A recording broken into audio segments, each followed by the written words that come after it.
and let's do the music. Let's get a little bit of jazz going here. Dancing. Oh, they're dancing. I didn't even have to ask them. Wow, you're all good. Okay. This is a little bit different. We're going to lower that. Look at these dancing divers. My goodness. Welcome, welcome, welcome to Technology Revolution, the future of now. That's a different opening song. I'm Bonnie D, and I'm going to take, oh, forgive me for this, please, a deep dive into a new topic I've never, you all knew I was going to say that, a topic I've never covered in, well, maybe 500 shows over the past 7 years, 20 years. Who is counting? There we go. We're going to talk to three, you see them on the screen.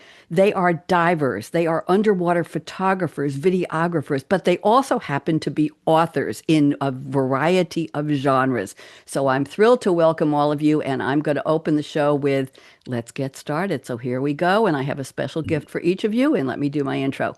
Welcome to Technology Revolution, the future of now. As technology takes a deep dive, we'll explore when, where, and how. With me, Bonnie D, on my Scarlett Mic live streaming bright, the future of underwater photography. Just keep diving, right, Gil, is our spotlight. When I call your name, wave. Paul J. Mila, wave hello. Gil Zeimer, wave hello. Eric Douglas, wave hello. Published photographers and authors 3 will predict how technology will capture sea life with dramatic clarity. Their photos and videos will transport you into the blue with fascinating images and scenes amazing and true. And now I have my gift for each of you. Paul, you're first. From Brooklyn's busy streets where curiosity found its start, Paul explored museums, zoos, and the wonders of nature and art. Though school success arrived a little later than some may expect, a professor's challenge inspired his achievement and earned Paul's respect. From economics and banking to electronic payments in their prime, Paul built an impressive career, all in good time. And from TV's Sea Hunt to oceans where Cousteau's voyages appear, underwater exploration captured Paul's imagination year after year after year. After 9/11, Paul followed his dream to Cozumel and colorful creatures below, discovering whales, sharks, and sea life wherever his adventures would go. Now a photographer, novelist, and children's author sharing stories with delight, Paul predicts how technology in his camera may bring the sea's wonder into sight. Paul, I hope you enjoyed that. Thank you. You captured everything. That's why I asked for an origin story. And Gil, you're next. Gil, growing up near San Francisco, where creativity filled the air, Gil discovered stories, broadcasting, and advertising everywhere. With a voice made for radio and ideas eager to take flight, he followed words and imagination to a career writing copy right. From madman agencies to freelance success across the years, Gil crafted thousands of campaigns and earned industry cheers. Then a scuba trip to Grand Cayman changed more than a vacation plan, launching an underwater passion that still inspires this aqua nut fan. From manta rays and humpbacks to adventures beneath the sea, more than 300 diving stories followed from his curiosity. Now author, photographer, storyteller with anecdotes rich and rare, Gil predicts how camera technology may reveal new wonders just waiting for us there. Gil, I hope you enjoyed that. Very much. I'm glad. Okay. And Eric, you're now. As a boy, Eric watched Jacques Cousteau exploring worlds beneath the sea, dreaming one day he might dive alongside the captain he longed to be. With curiosity, adventure, and storytelling guiding his youthful plan, from rock hunting clubs to pizza dough flying, he became his own unique man. A journalism degree opened pathways where words and images could unite, while scuba diving, photography, and travel brought new perspectives to light. From PADI PADI and Divers Alert Network to stories both near and far, Eric documented underwater adventures as their reporter star. Through thrillers, children's books, and photo documentaries rich in scope, Eric shares the people, places, and experiences that inspire hope. Now photographer, novelist, and broadcaster exploring what technology may do, he predicts innovative imaging tools will reveal new stories beneath the blue. Eric, welcome. I hope you enjoyed that. I've never had a poems dedicated to me before. That's nice. That's why you're on my show. That's what I do for all my guests. Let me finish this. So, with their vision rich underwater explorers, with these, the future shines bright as technology assists their adventures with bold new insight. From color and motion to sea creatures' drama in the flow, we'll explore how tech may help human divers' stories glow. There you go, gentlemen. So, how'd I do? What do you think, Great. Gil? You like it? Loved it. Loved it. Okay, Yes. good, good, good. Okay. I tell you what, let's go around the table just briefly, get a little more from each of you before we do the quotes and the predictions. And I want to tell all of our viewers, well, nobody's watching right now, but they're gonna. I want to tell all our viewers that we're gonna have a photo show of their beautiful photography and we're gonna play videos as well. So you're in for a real treat. Paul, I'm putting you on speaker view. Why don't you take 2 minutes and just fill in some blanks, connect some dots for me, Paul, and tell us a little more about yourself. And welcome. Well, everything kind of changed for me on a trip to Cozumel one day. I always wanted to try underwater, some scuba diving and things like that. Having grown up, as you said, watching Jacques Cousteau and before that, Mike Nelson on Sea Hunt. Right. And I always wanted to try it, but it was, too busy raising a family and all the things that go with that. So they had an all-inclusive experience where you could try scuba. I tried it, met a very interesting instructor who became the lead for my books. I used her background, and just going underwater, changed a whole lot to see. It was one of those, looking back, many years, gin clear water, amazing sea life swimming around, the sea turtles and fish and things like that. And I said, I have to do this. So I went back home, got certified, came back to Cozumel for the completion of my certification. I met up with Allison again, who was my dive instructor. And from there on, it's been a real trip. And I always loved to write. I figured someday maybe I'll write. Me and math were like, we didn't get along together, but writing I could do. So I was one of those kids that math is a mystery, but writing worked. And had no idea what I would write about one day, except, having then been, scuba diving for a while, had amazing adventures, met some incredible people who became background visitors in my novels. And that kind of, changed the course of my life. And then when I was still working at the time, but when 9/11 happened, that was a big wake up call for me, seeing it happen almost in front of me. And I said, I don't know how much time we all have. It's nice to say you'll do something at a certain point in your life, but who knows when that's going to be. So I said, you know what? The house is paid for. The kids' college money is put away. My wife was a teacher, and that provided the benefits. I'm going to change my career here, my life direction. And I started scuba diving and writing, and been doing that ever since. Thank you. And I have been the recipient of many of your novels, hard copy, Thank and you. they are wonderful. And Paul researches the topics, hidden treasure and murders and almost murders and who's the culprit and who's diving with whom and what boat are they using and what waters are they in. You are an excellent writer, Paul. I appreciate it. I have a whole library of your books here. I met Paul on my TV show, Something to Talk About in New York many years ago, and we've stayed friends over the years. Yes, we were diving into friendship. There we go. Gil, I'm putting you on speaker view. I would like you to tell us a little bit more about yourself too. So, Gil Zeimer, talk. Hey, how y'all doing? And I can say y'all because I lived in Texas for a while. And I'm in Tennessee. Yeah, right. I remember that. So I grew up in San Francisco, where the ocean is about 50 degrees on a warm day. And I grew up a mile from the ocean. I could see it from my house, but I never put my toe on the water there because it wasn't appealing. I loved to swim. I did a lot of snorkeling in my teens. And when I always wanted to learn how to dive. And in 1981, I had a girlfriend in Dallas who I met through advertising colleagues. We both worked for agencies. We started dating long distance. And she knew I wanted to dive, and she was a diver. So she said, hey, I'm going to Grand Cayman with another couple. Come with me. You can take a resort course, see if you like it. So I did. I fell in love with scuba diving instantly. As Paul said, gin clear water. It was the best visibility I ever saw, like 150 feet or so. I mean, it was just endless. And I think there's a picture of that coming up with me in a t-shirt and swim trunks and a few pounds of weight on my stomach, because the water was so warm I didn't need a wetsuit. So I did the diving. The next year, I moved to Dallas to be closer to her. She helped me find a great job in advertising. The fourth day I was there, it was my birthday. She took me out to dinner and she dumped me. And I went, well, that's interesting.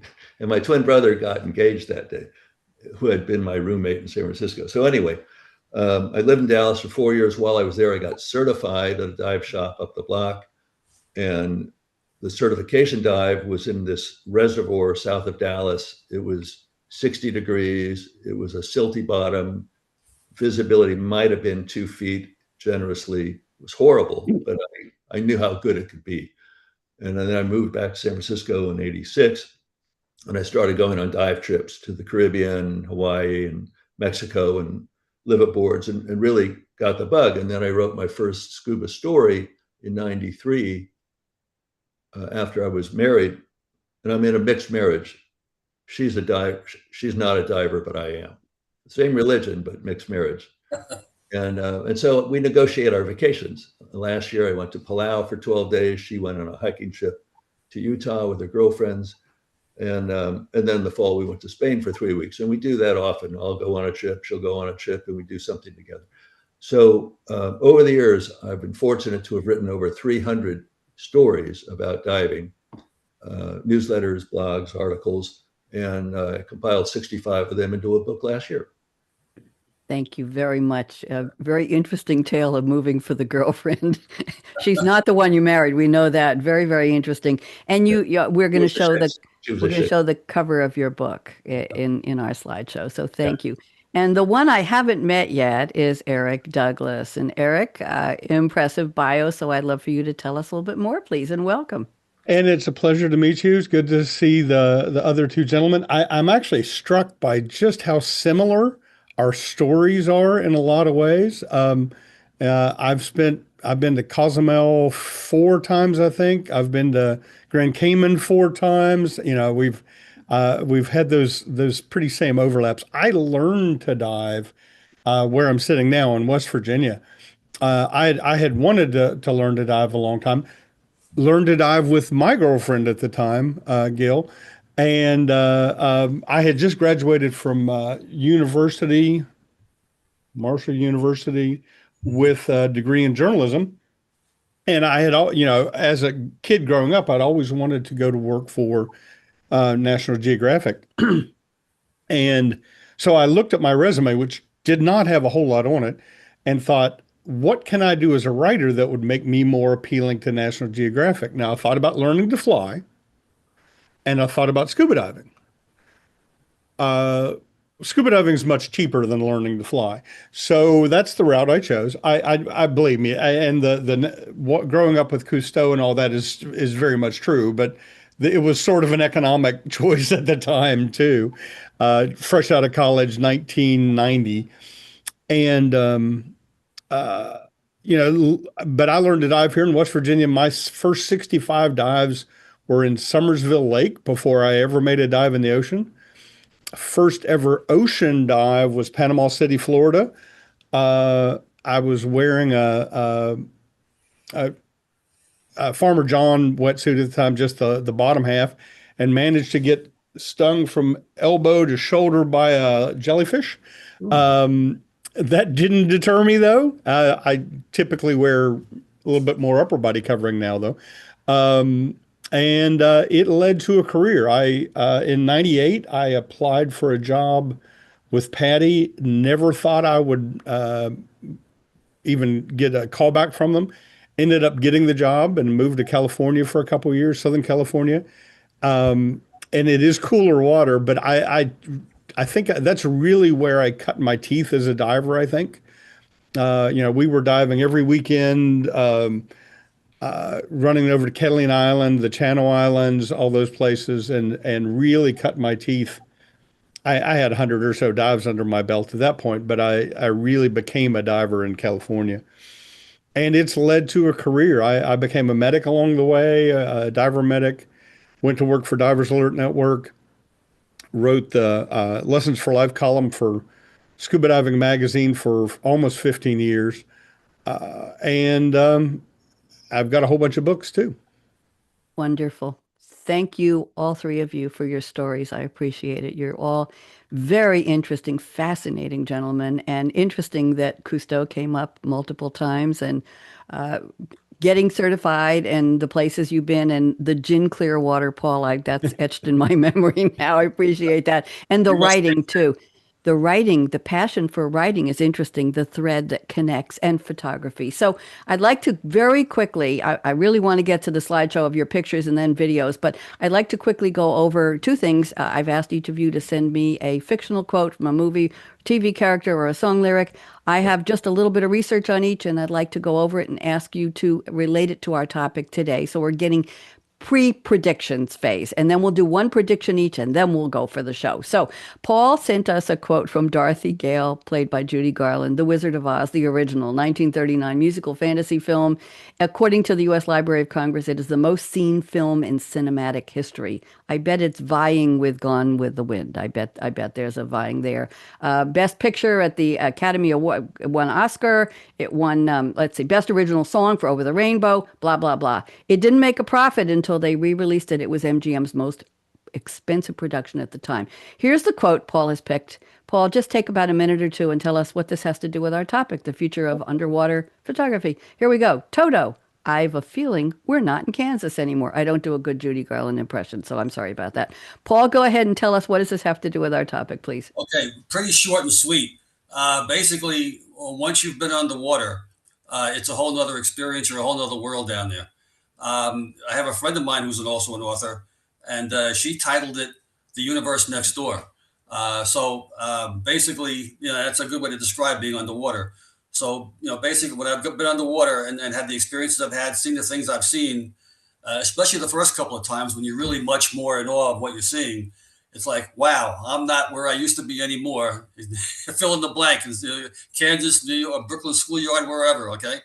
So that's where I got the idea for that. Thank you very much. And let's go to Gil's quote. Gil has picked one, and I don't do a good Humphrey Bogart impersonation either. This is from Bogey playing Rick Blaine to Captain Louis Renault, played by Claude Rains. The movie is Casablanca. So we started with the 1939 movie. We moved up to 1942. These are the best, aren't they? 1942 romantic drama film. This is the final scene of Casablanca. Humphrey Bogart, Ingrid Bergman, Paul Heinried, filmed and set in World War II, focuses on an American expat who must choose between his love for a woman and helping her husband, a Czech resistance leader, escape from the controlled city of Casablanca, blah, blah, blah, blah, blah. Here is the quote Gil has picked. Louis, I hope that's the way it's supposed to be pronounced. I think this is the beginning of a beautiful friendship. Okay, Gil, what does this have to do with our topic? I have no idea what it means. But oh, seriously. I met Eric a couple of years ago, Eric. Mm-hmm. Yeah. So I met Eric when I interviewed him for a story for In Depth magazine, and he called me his unofficial biographer ever since then. So we've become buddies. He's spoken to my scuba club. We keep in touch all the time. He's read and reviewed my book. And then I met Paul through our publisher. We both have the same publisher, Best Publishing. And we've become buddies, and we refer each other to podcasts like this one. I've got another one for him after this. So these two guys have become my virtual dive buddies and friends. Very nice. So through what you love to do, you meet people that you want to be friends with. Absolutely. I like that. I like that a lot. Very good story there. Thank you. And Eric has picked an interesting quote. We're moving all the way up to 1980. Star Wars Episode V5, The Empire Strikes Back, 1980 epic space opera. I still haven't figured out what space opera is, but I did see Star Wars. Okay. This is directed by Irvin Kershner from a screenplay by Lee Brackett and Lawrence Kasdan, based on a story by George Lucas. That's what we want to know. The second film in the Star Wars film series and the fifth chronological chapter of the Skywalker saga. There we go. And here is the quote, 5 little words, and you're going to have to explain this one, Eric. The quote is, never tell me the odds. Okay, Eric, what does this have to do with our topic? Go. I would think that would be self-explanatory. No, don't do that to the host. I don't tell me the odds. Don't tell me what I can't do. I think is what that comes down to for me. It's and I'm sure my fair gentleman here will agree. We've all done some kind of crazy stuff that not necessarily crazy as in dangerous, but crazy that the average person would never think they could or would do. Yeah, so don't tell me what I'm a kid from West Virginia. Um, don't tell me I can't go travel the world and dive all over the place and uh, be read in multiple languages and all that sort of thing. Don't tell me I can't do that because I'm going to, whether you want me to or not.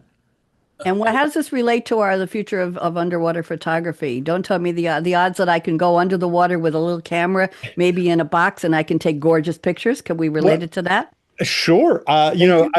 I'll tell that story. I'll tell Yeah. a story along that lines here in a minute, or here in a bit when we showing pictures and things.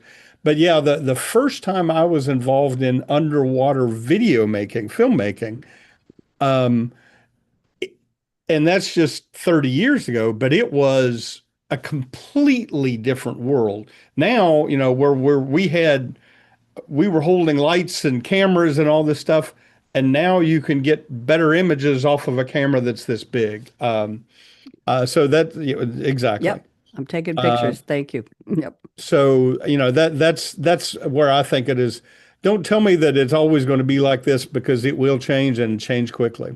There you go. And that's why you're here to talk about what you've got and what you think the future is going to be. And now we're going to go into a quick predictions round. I'm going to make this into a round table. So, Paul, I'm starting with your prediction number one. And why don't you unpack it briefly and then we'll see what Eric and Gil have to say. So, gentlemen, you can agree or disagree with Paul. This is a friendly fire here. So it's up to Okay, you. so I said that. Wait. I'm going to read it. I have it here. You don't have to do anything. Right. Let me read it. Okay. That's Great. my job. Underwater gear in general is advancing, Paul says. Dive equipment is becoming lighter. Computers can display more information.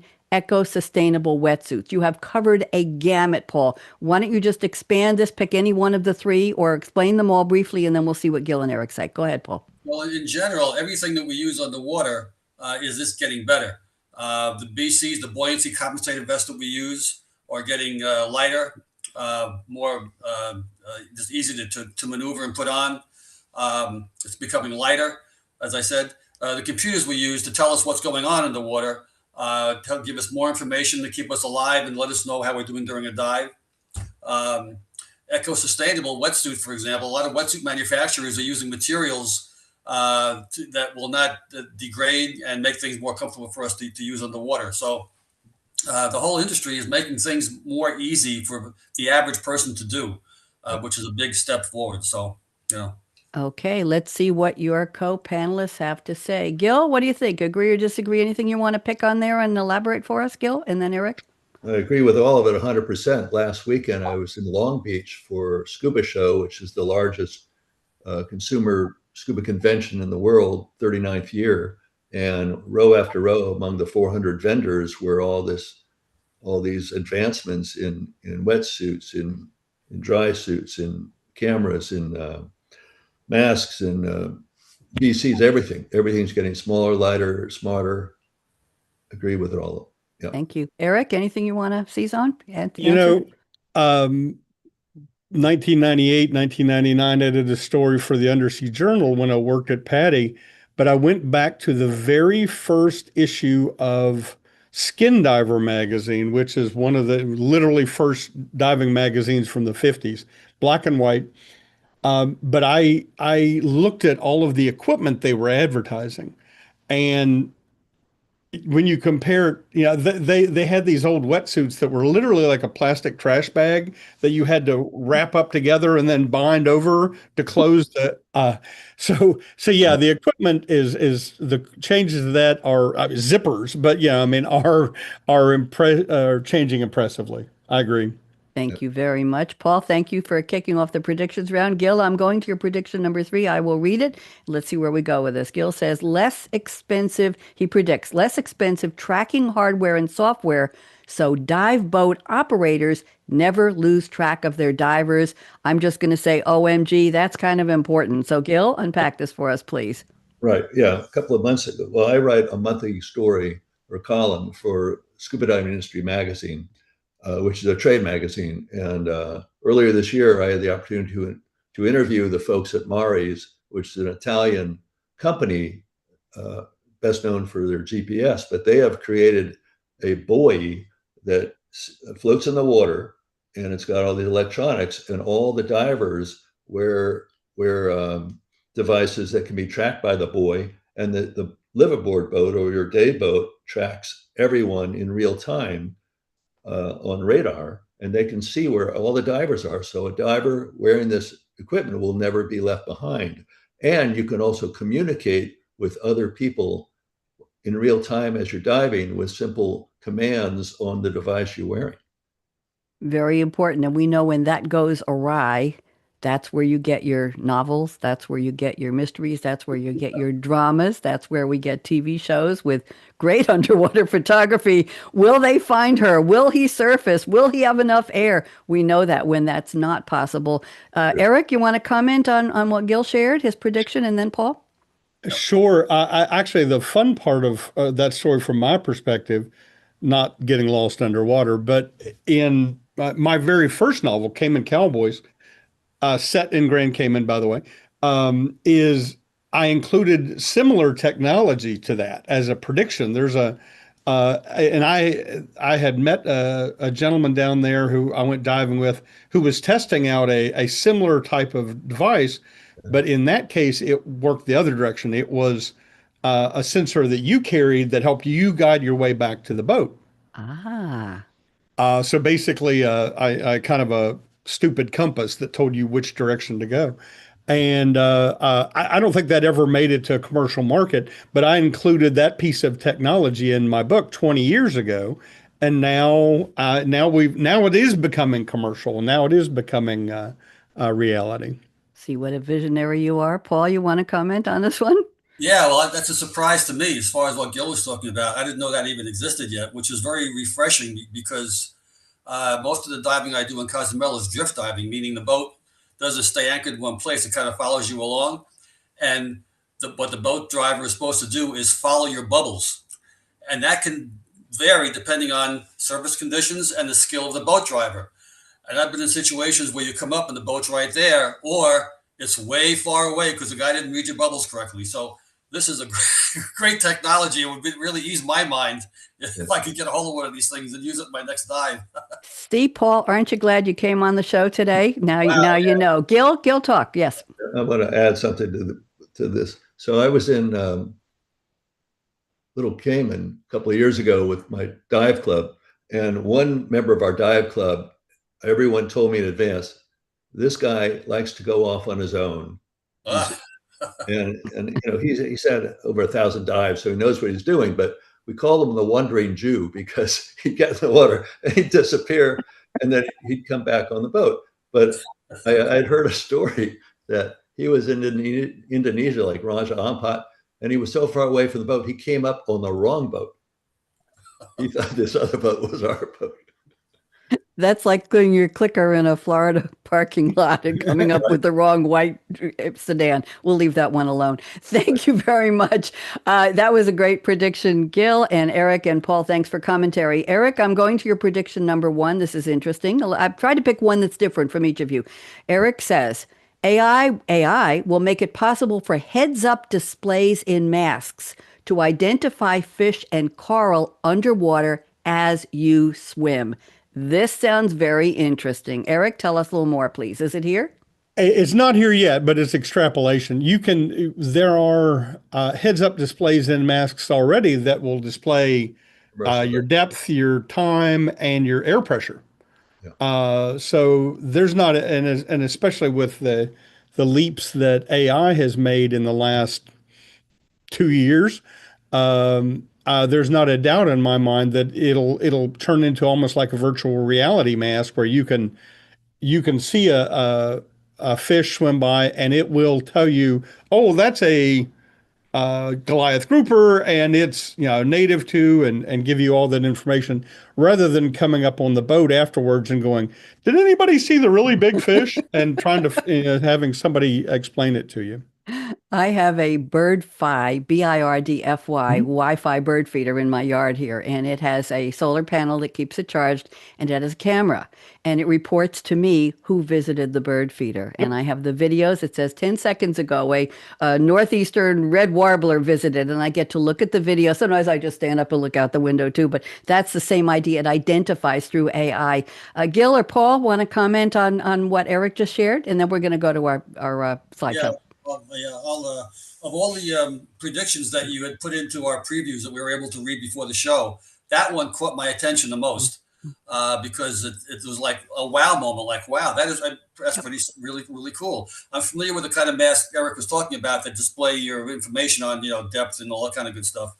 But this kind of a prediction that could really open things up for the average diver who's not sure what they're looking at Yep. uh, is really tremendous.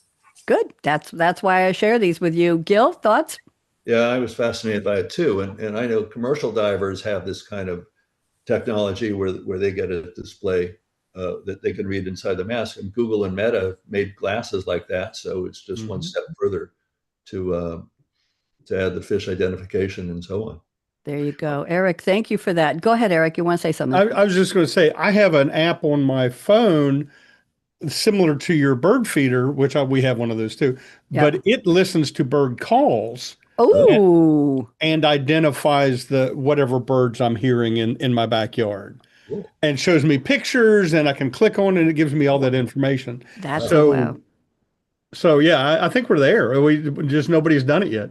I want to know what birds are waking me up at 5:30 in the morning on my back porch every I can morning. tell you the app if you're interested in it. You send it to email it to me. Okay, Um, gentlemen, thank you for the predictions and the quotes. We're going to do a screen share now, and I'm going to find the slideshow. And can you all see this? Yes, I hope so. Okay. By the way, let me go back one slide. I do something called Teddy Friends, little scenes every night. I think Paul has received some. And Yep. yesterday, in honor of the three of you, this is AI. I asked AI to create three Teddy Friends. There's a girl there, and she's got the heart-shaped glasses on the left, who are ready to go diving. And I did this in honor of the three of you for today. So I'm using this for the Thank you. opening slide. Okay. So Thank here you. we go. And now there's wonderful pictures of the three of you, and there I am. And now let's go. So this is going to fade in here, Paul J. Mila, and then we have Gil Zeimer, and then we have Eric Douglas. Yours just stay still there, Eric. Okay, now Paul, why don't you narrate, and I'll just be in control here, and I'll just go. You just say next, and I will go ahead. Okay, Paul? yeah, well, this is from one of those bucket list moments where I always wanted to do something crazy, like do something with great white sharks, but in a safe manner. So these photos were taken from a cage off Guadalupe Island in Mexico, where I wanted to do this for a long time, and I kept putting it off until one day in Cozumel, a guy came back from this trip, showed me his pictures, and talked about it. And I said, I have to do this. So I got in touch with the people who run this particular expedition, and hung out with the great whites for several days from the safety of a cage. Mm-hmm. I tested the bars, because I saw that last scene from Jaws where the cage didn't work too well. So we were pretty safe. And, I know some people do diving with great whites without a cage. From what I've seen, what I learned from seeing them from inside a cage, they're so unpredictable. That's something I would never do. I've seen great whites, they used to have to kind of chum the water with some fish to get them close to the cage. And sometimes you think they're going to go for the fish, and they just turn away. Or they're just going to go by it. Nope, they did a quick bite and took it. So their behavior is so unpredictable. I would never do something like this without the safety of, in this case, I mean, most sharks prefer, I say, sushi to prime rib. So I'm not worried about diving with most sharks. I'm going to go to you ready for the next one? Yeah. Okay. There you are. Yeah, that was me getting into the cage. Doing Wow. the Jimmy Buffett fins up salute. And just from the standpoint of underwater photography, one of the things that we teach if we're doing underwater photography is to try to get below your subject and shoot upwards. So our cages, we could go either 15 feet or 40 feet. So, and this was a deeper cage dive, and we had some great whites going right over us, and it gave us great opportunities to get these, I would call them money shots. They're they're really nice, great shots, and good This is a great one. Let's go. Whoa, we're turtle time. Talk to me. Harry Hawksbill, yeah. One of the Gorgeous. things about Cozumel is that they have numerous different types of sea turtles. I happen to just send you all of a hawksbill. These are 3 hawksbill shots. We see green turtles and loggerheads. And it's just one of those places that's kind of magical. And you can, as long as you don't do something stupid like try and reach out and touch them, they'll hang out, spend time, swim close by, give you great photo ops and great experiences. And that's the goal, is to, just leave bubbles, don't take anything else, don't damage anything, and be a good diver as far as respecting wildlife. Paul, this looks like a painting on the right, and I was going to say you never see a turtle like this crossing the road. I'm sorry. This is just gorgeous. Let's move on. More turtles. Tell me. Once again, shooting upwards. I happened to get lucky. I saw a turtle, another hawksbill, going through my bubbles, and it was one of those kind of artistic shots. And I just kind of took it that way. And the one to the left is a photo by that Allison Dennis, our dive instructor, happened to be. She likes to shoot shots, so I gave her my camera. I'm never in my shots. I'm always taking pictures. So I said, take the camera. I want to be in the shot.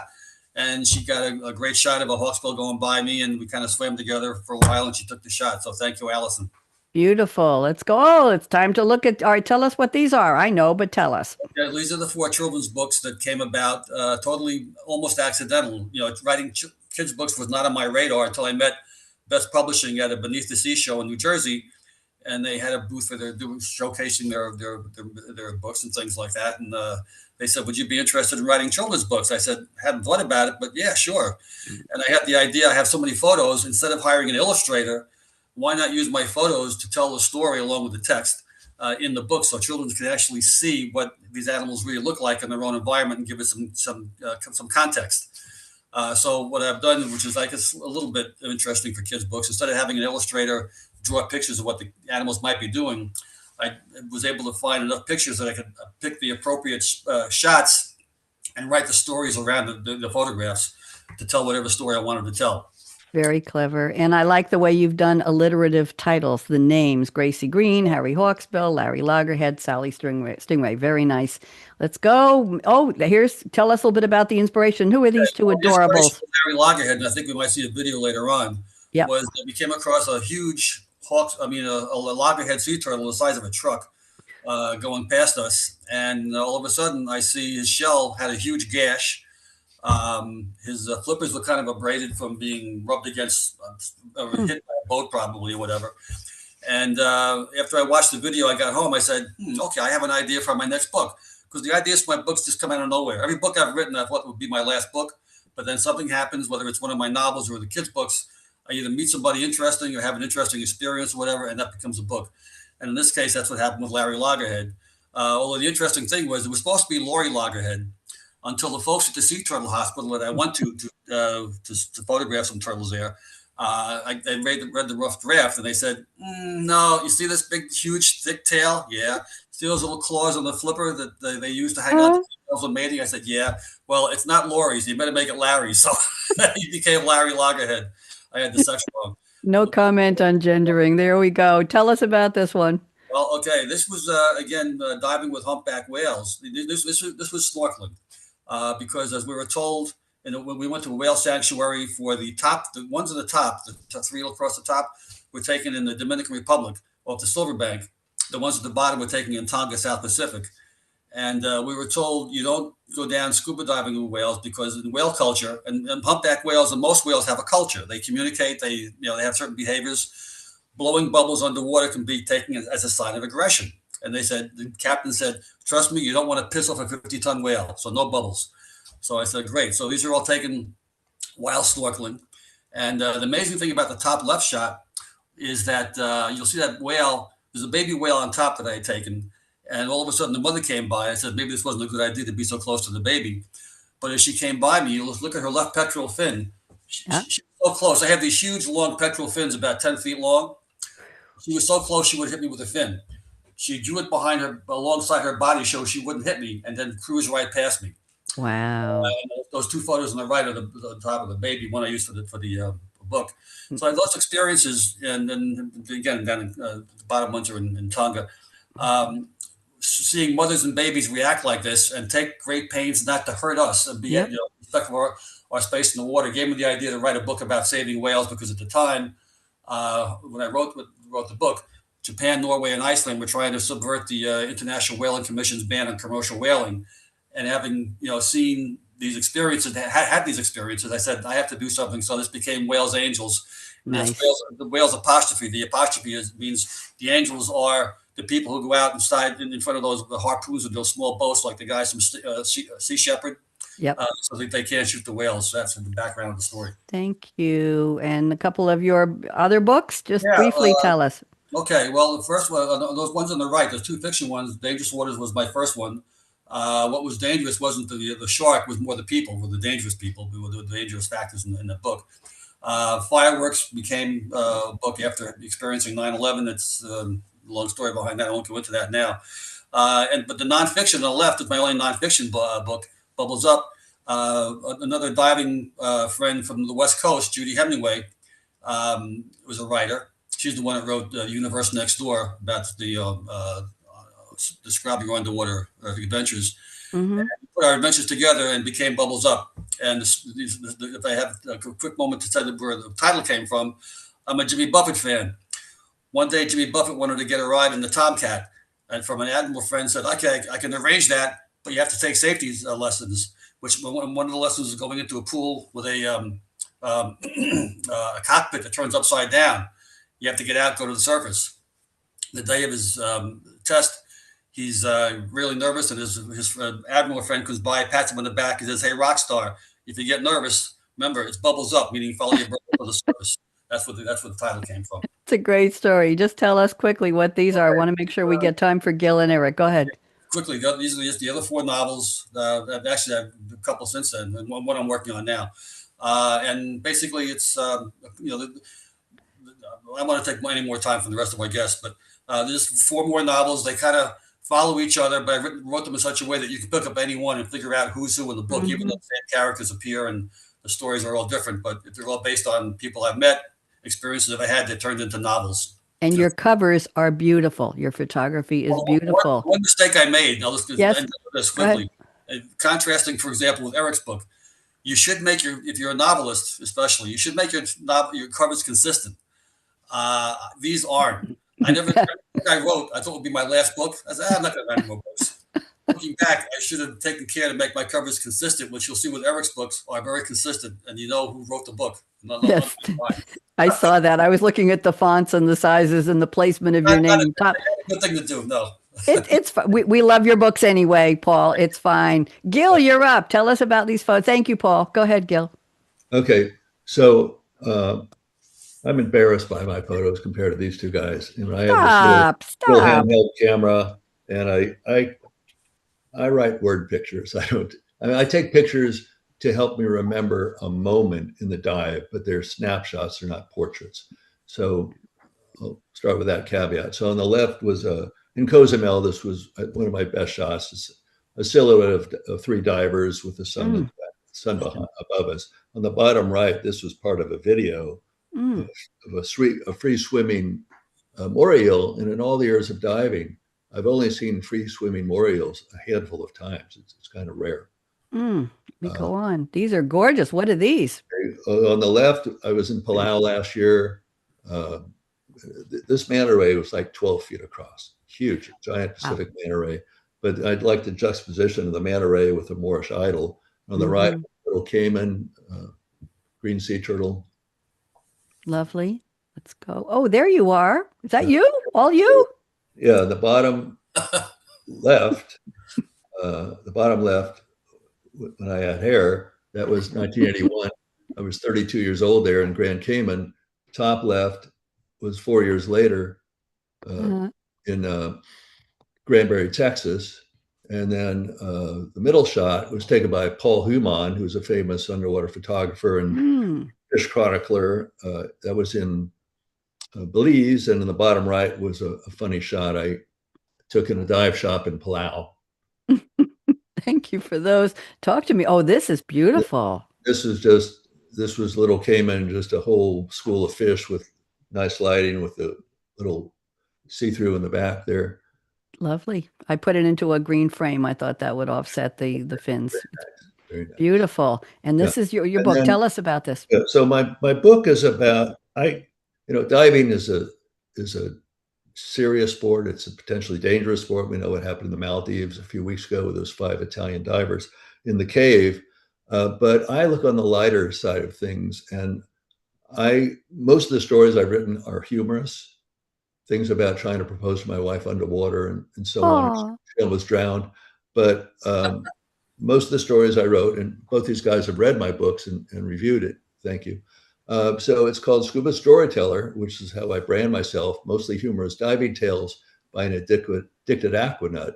And on the mm-hmm. cover, there's a great quote from Jeff Bozanek, who's a famous diver and Nogi Award winner, where he said, "At times I was laughing so hard I nearly peed in my dry suit." Some of the headlines of my diving stories are waterlogged proposals, my first time, low anxiety, getting narked in Belize's Great Blue Hole. The sun also burns. I've had skin cancer twice, so I'm very aware of that. I wrote an article, Mm-hmm. Divers Alert Network, about skin cancer. The day I wrote a manta ray, Maui March Madness, honeymooning with humpbacks, and a couple of more stories. My dive buddy wears diapers. It's not about people my age, but it's about my daughter. And the last story I wrote that got into the book was an interview with Wendy Benchley, Peter Benchley's widow. Mm. Was at 50, this shark still has legs. Ooh. So that was a serious story, as was the one I wrote for Eric and a gentleman, Ken Stewart, who has an organization called Diving with a Purpose, where he has certified over 500 Black divers. But most of the stories are humorous. And there's also a whole section on advertising showing the 10 favorite ads I've ever written in the back of the book, because it's Thank all about the you. headline for me. Thank you, Gil. Beautiful cover. Thank you. And Eric, it's your turn. Tell us about these covers. I got a whole bunch of them here. So these are just an array. This isn't the whole series, but my primary series of novels is the Mike Scott thriller series. Mike Scott is a photojournalist who travels the world and gets into sticky situations and then has to work his way out of them. I have a friend who always says that he never wants to travel anywhere with Mike Scott because there's always something going sideways whenever Mike shows up on an island somewhere. But they go from Cayman to North Carolina and Cuba to that's Tulum, Mexico, on the cover of Heart of the Maya. And yeah, so there's 11 stories in that primary series. You can go to the next one. Thank you. Go ahead. And these are three more. Held Hostage in the middle there is the most recent of the books. And it's almost all of these. That one's actually not, but almost all of these are also my photographs on the covers as well. Mm-hmm. Held Hostage is not one of mine. But and it's set, starts in North Carolina, ends off the coast of Mexico, searching for the Nuestra Senora de Juncal. It's a Spanish galleon shipwreck. And there's all kinds of stuff going on. Mike's fiance is in trouble. And I will tell you a story real fast. Yeah. Mike Scott is actually named after one of my best friends from high school and college. His name was Michael Scott Burnsworth. He passed away from cancer at about 21, 22 years old. Mm, And this is my way of keeping Mike alive, remembering him beautiful. and giving him a life that he never had. That's beautiful. That's beautiful. Let me go to the next one. Yep. Water Crisis Day Zero is just another one. That was the 10th book in the series. I'm really proud of that book, especially because it takes a very serious topic, and I think you learn some stuff from it too about the problems with freshwater supplies all over the world Mm-hmm. and the disruption that lack of fresh water is causing in places, to the point of civil wars are being fought over freshwater supplies. And the picture on the right is actually from Summersville Lake. That's underwater looking up at the trees around the lake. Beautiful. A couple more from you. And Yep. then, Eric, I'm going to ask you to play your videos. I'm going to give you share control, and then I'll Okay. come back and do the other. So go ahead. So Green Sea Turtle, Florida Keys. That's an old shipwreck or an old ship's anchor. It's off the Benwood, actually, in the Florida Keys, if you guys have been there. And then I think it's smallmouth bass, also in my local lake, in Summersville Lake here in West Virginia. I still make it up there to dive. Hopefully I'll be up there in the next week or two, and I still make it up there regularly. I will say, well, yeah, both of these are from Grand Cayman. The one on the left is a friend of mine who stalwart in the dive industry who recently passed away as well. And then the other one is just to swim through in the Beautiful. corals in Grand Cayman. Beautiful. And we got, I think this is the last one I think I have for This you. is the last one. What are these boats? These are, well, the one on the left is, I believe me, I like seafood as much as everybody else in the world, but this is a fishing trawler and just the boats or the birds, excuse me, flying around it and just Wow. trailing that fishing trawler because unfortunately there's a fair amount of bycatch in operations like this, and then they just throw the fish out that they don't want that aren't commercial, and so the birds know that and follow along. It's kind of wasteful, obviously. The birds love it, but it's Birds kind of love it. wasteful. I'm going to stop the sharing and bring us back. And we're Sure. waiting for Paul to refresh there. Eric, I'm giving you control. I'm not sharing anything right now. You want to play a video for us? Sure. And then Gil, I know you have to leave. I'll do your video next and then Paul's. Paul has disappeared on us. Thanks. He'll come back. Okay. Oh, he will. There you go. Paul's back. Okay. All yours, Eric. Am I sharing? You hit the share at the bottom of the screen there and go to video, advanced and video, and then play what you've got. I couldn't do it. Okay. You see it? The share button on the bottom screen? I do. Advanced and video. Here we go.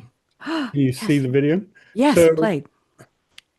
This is a shipwreck off the Florida Keys. We're about 120 feet or so down in this shipwreck. Wow. The main reason this is not a stellar video by any stretch, but the main reason I wanted to include this is I was talking earlier about how cameras used to be large. We literally had cables going back to the surface. This is a GoPro. So this is literally on my wrist. Really? As we're swimming along at 120 feet down. Really? Wow. Do you have another video for us? Yep. I want to show you. Actually, here's a real quick one. Yeah. Oh, that's not the one. Well, we'll go ahead and do that one next. This is about a minute long, but it's fine. so about a month and a half ago, I was diving in the Cooper River in Charleston, South Carolina, and this is the area, small boat, Looks cold. back roll entry. This is black water diving, between the tannins in the water and everything else. You can, it's literally a night dive at noon, but we were searching for megalodon shark's teeth. And here's me finding a small one. I'll hold that up in a second. What kind of a camera for this, Eric? This is also a GoPro. Really?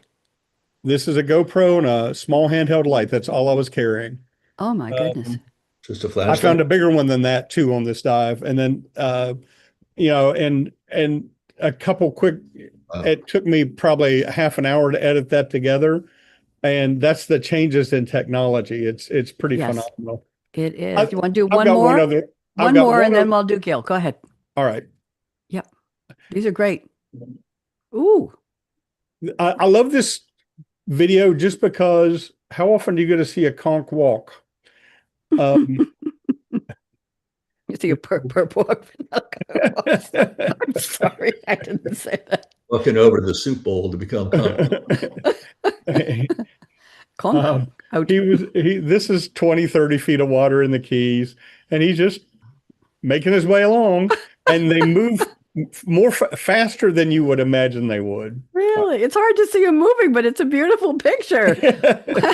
Oh, I see the trail. I see the trail. Exactly. Okay. If you stop sharing, I'm going to go to one of Gil's videos now. If you you got it. the Palau video that Amanda Hold on. I'm going to stop. I've just stopped Eric's sharing. Okay, all right. I'm going to go to share. Eric, thank you so much. Let me go to advanced. Let me go to video. Let me go to share. And I have share. Come on. And let's see now. I have Gil Manta Palau. Yes, we'll do that one. Okay, so And this is there we great go. quality, but this captures you sit on your knees with the other divers confluence of the Indian and the Pacific Oceans, and the manta rays come in to feed, and it's like air traffic control. Another Wow.